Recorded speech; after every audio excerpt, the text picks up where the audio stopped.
جی سر. جی دیکھیں، آج یہاں پہ ہم RO آفس میں ایمان وسیم صاحبہ، ناز الہی صاحبہ اور بسات صاحبہ کے جو نامینیشن پیپر کی سبمیشن کی اسکروٹنی تھی، اس کے لیے میرے ساتھ میاں عرفان اکرم صاحب، تدبیر اقبال صاحب، عرفان صاحب، یہ سارے جو ایز آتھورائز ریپرزنٹیٹیو تھے وہ گئے ہیں. اسکروٹنی کے پروسیس کو ہم نے جوائن کیا ہے. ہمیں بتایا گیا کہ کوئی ان تمام کانسٹیٹوئنسیز میں ایک دو ایسے لوگ ہیں جنہوں نے آبجیکشن فائل کیا کہ یہ پروپوزر اور سیکنڈر کے جو دستخط ہیں ان کی ویریفیکیشن کی جائے. تو ہم نے یہ بھی استفسار کیا RO صاحب سے کہ اس کے علاوہ اگر کوئی اور آبجیکشن بھی ہے تو آپ ہمیں بتائیں. تو ہمیں یہ واضح کیا گیا کہ اس آبجیکشن کے علاوہ کوئی اور آبجیکشن جو ہے وہ نہیں ہے. جو ریٹن آبجیکشن دیا گیا اس میں ایمان وسیم صاحبہ کی حد تک جو ایک حلقے میں ان کے آبجیکٹر نے اعتراض دائر کیا، اس میں ہمارے ایمان وسیم صاحبہ کے جو پروپوزر اور سیکنڈر ہیں ان کا نام ہی غلط لکھا ہوا تھا، یعنی کہ اس کو علم ہی نہیں تھا جس نے آبجیکشن کیا کہ جی پروپوزر اور سیکنڈر کے دستخط جینوئن نہیں ہے. تو اس کی ویریفیکیشن جو ہے وہ ویسے ہی مطلوب نہ تھی اور اس کا آبجیکشن جو ہے وہ انویلڈ ہے. اور اس چیز کو RO صاحب نے فوری طور پر کنسیڈ بھی کیا اور مانا کہ یہ بات درست ہے. تو وہ آبجیکشن تو ویسے ہی غلط ہو گیا، اور اس کے بعد چونکہ کوئی اعتراضات باقی ہیں ہی نہیں اور رہتا ہی نہیں ہے تو کوئی جواز باقی نہیں رہتا کہ ایمان وسیم صاحبہ کے اس جو کانسٹیٹوئنسی ہے اس سے فوری طور پر نامینیشن پیپر کو ایکسیپٹ کیا جائے. اور جو دوسرا حلقہ ہے اس میں بھی پروپوزر اور سیکنڈر میں سے ایک کا نام جو ہے وہ غلط معلومات پر مبنی جو ہے وہ آبجیکشن فائل کیا تھا. تو یہ بھی کوئی بیس اور جواز جو ہے وہ موجود نہ تھا. مزید اعتراض یہ تھا جو ہم نے اس کے جواب میں اپنا اعتراض کے جواب میں جو اپنا جواب جمع کرایا اس میں واضح کیا کہ یہ جو آبجیکٹر نے اپلیکیشن یا آبجیکشن فائل کیا ہے یہ خود بھی اسکروٹنی کے ٹائم پہ پیش نہیں ہوا. تو اس چیز کو بھی RO صاحب نے کنسیڈ کیا. اور یہ ایک واحد بنیاد کافی ہے قانون میں کہ اگر کوئی شخص اس طرح کے حالات میں آبجیکشن فائل کرتا ہے اور اسکروٹنی کے ٹائم پہ وہ جو RO آفس ہے اس کے سامنے وہ پروسیڈنگ میں کارروائی میں حصہ نہیں بنتا، تو یہ واحد بنیاد ہے کہ اس کی درخواست فی الفور خارج کی جائے. اور دوسری بات یہ ایک پرفارما اپلیکیشن، یعنی کہ ایک ہی جو آبجیکٹر ہے اس نے پرفارما اپلیکیشن دی ہے جس کے ساتھ کوئی ایفیڈیوٹ اٹیچ نہیں ہے، ان پرسن وہ حاضر نہیں آیا، اس کے پاس تجویز اور تائید کنندگان کی معلومات درست نہیں ہے، یہ کافی ہے کہ اس کے جو اعتراضات ہیں اس کو فوری طور پر ریجیکٹ کر دیا جائے اور یہ تمام کے تمام کاغذات منظور کیے جائیں. اس کے علاوہ جو تجویز اور تائید کنندگان ہیں وہ RO صاحب نے یہ بھی کنسیڈ کیا کہ ان کے دفتر میں آ کے انہوں نے ذاتی حیثیت میں اپنے آپ کو آئیڈینٹیفائی کروا کے ہی یہ نامینیشن پیپر کی جس وقت نامینیشن پیپر اور فارم حاصل کیے اور انہوں نے ذاتی حیثیت میں خود اپنے آپ کو ان کے دفتر میں آئیڈینٹیفائی کرایا، اور وہی ہمارے تجویز اور تائید کنندگان ہیں. مزید ہم آپ کو بتاتے چلیں کہ اسی طرح میجر طاہر صادق صاحب، محمد زین الہی صاحب، ناز الہی صاحبہ، بسات صاحبہ اور ایمان وسیم صاحبہ کی طرف سے جتنی بھی ان کے پروپوزر اور سیکنڈر ہیں ان میں سے میجورٹی ایسی ہے جن کو کڈنیپ یا ابڈکٹ کر لیا گیا. تو لاہور ہائی کورٹ کے راولپنڈی بینچ میں انہی تمام لوگ جو تجویز اور تائید کنندگان ہیں ان کی فیملیز کی طرف سے مسلسل پچھلے 4 دن سے درجنوں کے لحاظ سے ہراسمنٹ کی اور ہیبیس کارپس کی پٹیشنیں فائل ہوئی ہیں. اور اس میں کل ایک پٹیشن میں تو لاہور ہائی کورٹ کے راولپنڈی بینچ نے اغوا کا مقدمہ درج کرنے کا جو یہاں سے اٹک پولیس کی طرف سے DSP صاحب نمائندہ گئے تھے اس کو حکم دیا کہ فوری طور پر مقدمہ جو ہے وہ درج کیا جائے اس شخص کے اغوا کا، جو کل کا ہم آپ کو تصدیق کر سکتے ہیں کہ ایک مقدمہ درج ہو چکا ہے. اور مزید جتنے بھی لوگ اغوا ہیں ان کے مقدمات بھی فوری طور پر درج کرا رہے ہیں ہم. تو ہماری امید یہی ہے کہ جتنے بھی سو کالڈ آبجیکشن تھے ان کی کوئی بیسس نہیں ہے، ان کو ڈسمس ہونا چاہیے اور یہ تمام کے تمام کاغذات جو ہیں وہ منظور ہونے چاہیے. اوور ٹو میاں صاحب. 2 آبجیکشن میں تو ایون کہ سیکنڈر اور پرپوزر کا نام تک نہیں لکھا گیا، صرف یہ کہا گیا ہے کہ جو سیکنڈر اور پرپوزر ہیں ان کا سائن جو ہے وہ جعلی ہیں.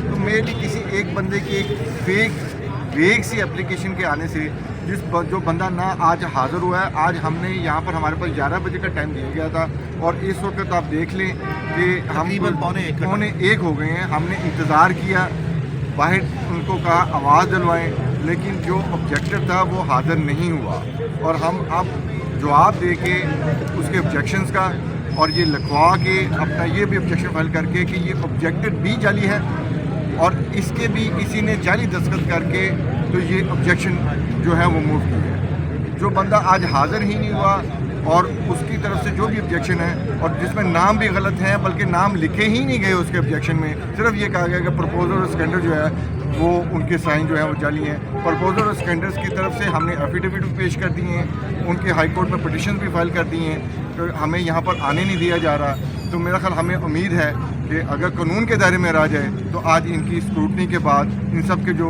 नॉमिनेशन पेपर हैं वो उनको एक्सेप्ट किया जाए। Thank you. वैसे जो हालात हैं सर, इसके मुताबिक जो रिजल्ट है वो तो हमें और आप सबको पता है, उसके बाद आपका अगला लाए अमल क्या होगा? हमने तो देखिए कानून का दरवाज़ा खटका, अगर यहाँ कोई प्रॉब्लम होगी तो जो अभी ट्रिब्यूनल नॉमिनेट की गई हैं हम वहाँ पर जाएंगे। उसके बाद जो भी फॉरम अवेलेबल होगा अप के सुप्रीम कोर्ट, हमने तो कानून का दरवाज़ा खटकाना है। हम यहाँ पर तो जो हमारे कानून के मुताबिक मुमकिन था हमने अपनी तमाम कार्रवाई पूरी की है। हमने रिटन ऑब्जेक्शन का जवाब भी दिया है, वहाँ पर अपनी अटेंडेंस भी लगवाई है और अभी तक जनाब की यहाँ सब की मौजूदगी में अभी तक कोई ऑब्जेक्टर वहाँ पेश नहीं हुआ था।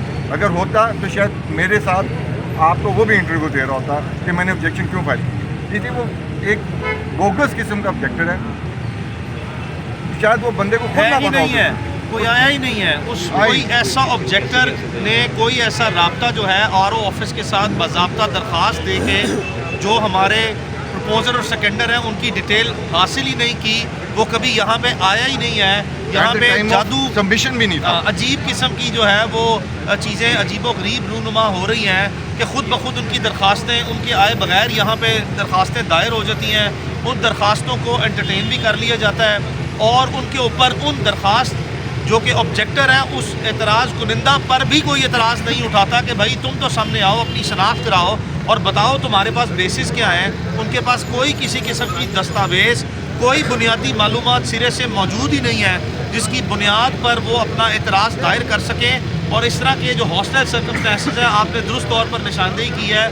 यहाँ से हमें अगर तो कानून के मुताबिक इन्होंने नहीं चलना और अगर कानून के पैरामीटर्स पे नहीं चलना तो हमें इनसे कोई अच्छी उम्मीद नहीं है। लेकिन कानूनी तौर पर और दस्तावेजी तौर पर कानून के दायरे और उसके पैरामीटर्स के अंदर रहते हुए हमने मजबूती से और मौसर तरीके से तमाम दस्तावेज़ इनके हवाले किए हैं। किसी किस्म का कोई इतराज़ बाकी ना है। कानून बड़ा वाज़ेह है, हालात जैसे भी हों, लेकिन कानून ने अपना रास्ता लेना है और कानून का तकाजा यही है कि हर सूरत में इन तमाम कैंडिडेट्स के जो डॉक्यूमेंट्स हैं, नॉमिनेशन पेपर्स हैं, उनको एक्सेप्ट किया जाए। और अगर ऑर्डर इन्होंने ख़ुद नहीं करने जो कि नज़र आ रहा है और किसी दूसरी जगह से हदायत लेनी है तो फिर उसके लिए भी हम मज़ीद जहाँ तक हमारे पास सकत है और जो कानूनी निज़ाम में जो उनसे एपिलेट प्रोसेस में हमारे पास जितने फोरम्स अवेलेबल हैं आखिरी हद तक हम जाएंगे। लेकिन हम यही उम्मीद करते हैं कि ये कानून के मुताबिक फैसला सर कल मुराद सीद की भी वो जो थी उनकी